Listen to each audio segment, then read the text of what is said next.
Kaakati omukulu golaba mu katambi oyo bava kumukuba ava ku lwala naye olutalo lwatandise amaliriza nga ate afiiridde mu firimu ye. Gulaba oyo bamutimpudde mwana munne amukubye kati ekimukaabya kuswala era gulaba oyo awanise omukono asaba limaaki agamba ayagala baddemu bamuwemu mwaka akaana akamukubye naye mbu kalwana bubi. Babadde balwana nga balwanira limandaazi. Ono asanze munne ng'ali mu kulya mandaazi ge, ono n'ayagala agamuggyeko ku lwampaka.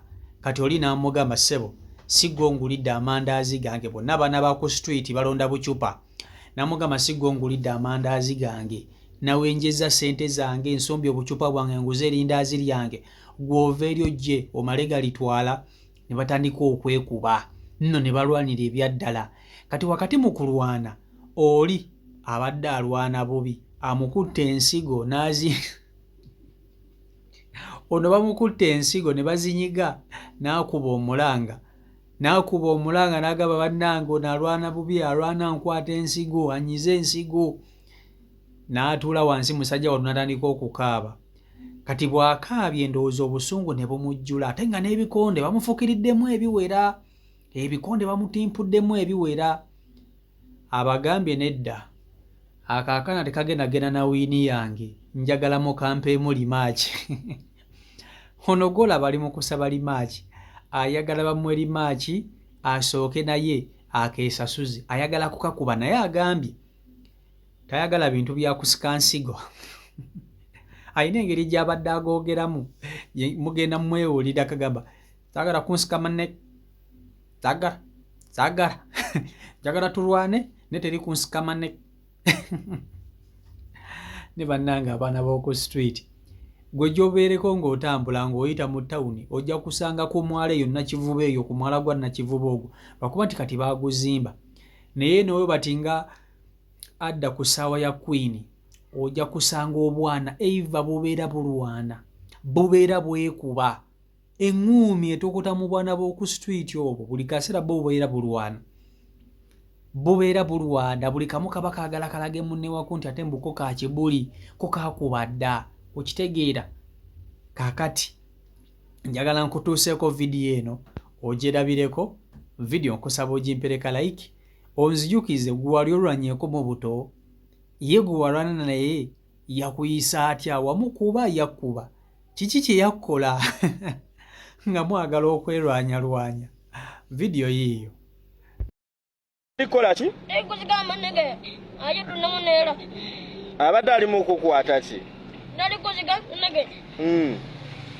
Tumunera tudemu. Naye ate mb'oli akusinza amaanyi ate kati bakutaasa toyagala olemeddeko. Munio oli mbw akusinza amaanyi. Aje mundu tudamunera. Aje. Terikola ki? Abadde ali mu kusika ki? Munege. Bamuleeta akumaleko ekikooja. Ne kati Munio oli akusinga amaanyi bakutaasizza. Wuyo bagamba abadde addidde omutwe gwo ng'agusibidde mu magulu ge ate era okyayagala kulwana. Akajeeka bamuleeta. Oli kwesidia. Kamulete. Ati sirika bakukubye okaabye n'okukaaba era okyayagala okukaaba. Obedda mulwana ng'akola ki? Gali kuziganza manege. Ali kunigagwa amanege. Bakalanga kama baale. Wabula Munio bannange. Ali kusika amabaata. Oba amabeete. Mbugwa abadde aguze capati we n'omugwako ate ng'omunyaga capati. Nabagula namuganda olaba. Zebana nyimiridde akati n'abaana n'akumigumo. Kati nange n'abaako kati ngatubadde ngambadde bwatyo naja nangamba mbaleta mandazi wange leta mandazi wange. Ngangini yabadde. Kakati okulwana ffenaffe twalwananga edda. Twalwananga okulwana kwalinga nnyo mu balenzi. Okulwana kubeera nnyo mu balenzi. Bino naffe twabiyitamuko twalwananga. ate nga jjukira kati gwe omulenzi okulwana bakupikaapika ogenda okulaba nga bakupise n'oyingira n'oba tewandirwanye wabaawo basudi ate babeera basajja bakulu babeerawo awo ate muba mulwana tebabataasa bwe bakukuba n'otuula nga bakusinze ng'okita okulwana kuno okw'abaana kupikibwamu abasajja abakulu oba abavubuka abakulu ababeera awo ne mwekuba mpaka omu bwagamba nti bansinze kankite naye nga muba mulina okwekuba naye nga sinaba kuba nti ate nkwongerayo njagala okusooka okujjukiza ti CEO Michael Uganda Airport Pickup weri okuba nti ate ekutuusako transportation services zonna okomawo okuva Bulaaya odda waka wendi okuba nti ate nkonono ku kisaawe okutwala mpaka gyogenda okuba nti ate ogenda ewaka naawe ali eyo ng'oyagala okukolera omuntu osurprise oyagala kusurprisinga ku maama wo oyagala kusurprisinga ku muntu yenna baana bo byonna mbikwasaganya era nsobola n'okugenda n'okubalambulako naawe ali eyo ng'oyagala kuba nti ate olambula polotiyo oyagala kuba nti ate olambula nnyumba yo gy'ozimba oyagala kubaako byontuma osobola okuntuma ne nkutwalira ebintu bye gye birina okugenda nga bitambudde bulungi n'omuntu omutuufu so enamba yange eyo gy'olabawo wansi ku screen yo osobola okugikubako oba n'onterawo ka WhatsApp messages nsobola okuba nti ate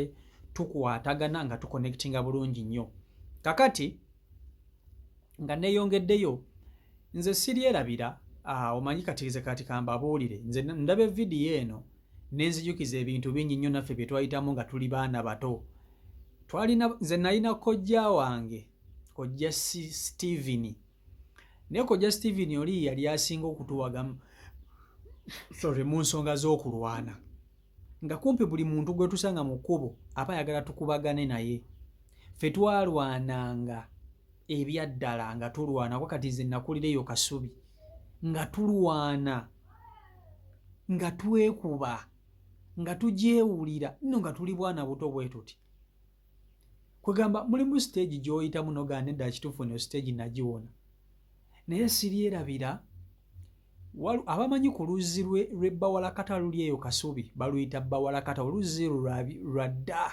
lwadda baluyita bbawalakata twasanga akaana kojja n'akagamba ono tomusobola nga bw'omanyi we batandika ngenda okulaba nga kaana kaali kansingamukko ku kiwago nange nenkagamba nawe otaswa kunkuba jjuka nze nali wa migere nnyo nga neewulira emigere nga sikuba migere ne bakuba muganda wange twekyokoza n'akaana okukakkana nga fayiti wiiyo etandise twekuba akayaye kankuba eŋŋumi mu lubuto kankuba eŋŋumi nagakubamu ku panki zange ta naye kanswama eŋŋumi mu lubuto yankwata boyi natuulirawo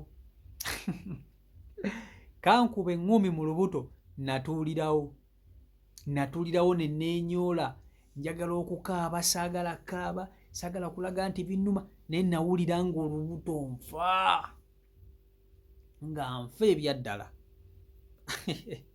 nga nfa ebyaddala nze nkubuulira kakati ne bano abaana babapika ne babawaga abantu ababawaga babeera bantu bakulu be babawaga abaana ne balwana abaana ne beekuba abaana ne babula na kwetabwesi naye nga wabeerawo abasajja abajjubisa kati musajja watu wuyo bamukubye bamukutte ensigo bazinyize kati we bazaasa bwe bamwasa ensigo ate naye Ssebo ayagala okulaga nti ye waakabuli ali ggumite agamba nti abamumpeemukko kuki ku lawundi 2 agamba bamumpeemukko adinanga okubeera omuto nakyo kizibu kirala buuna ayagala kuddayo kulala naye nga bamukubye n'okaaba abadde ali mu kuggyako munne bindaazi bamukubye ayagala sekendi ruuto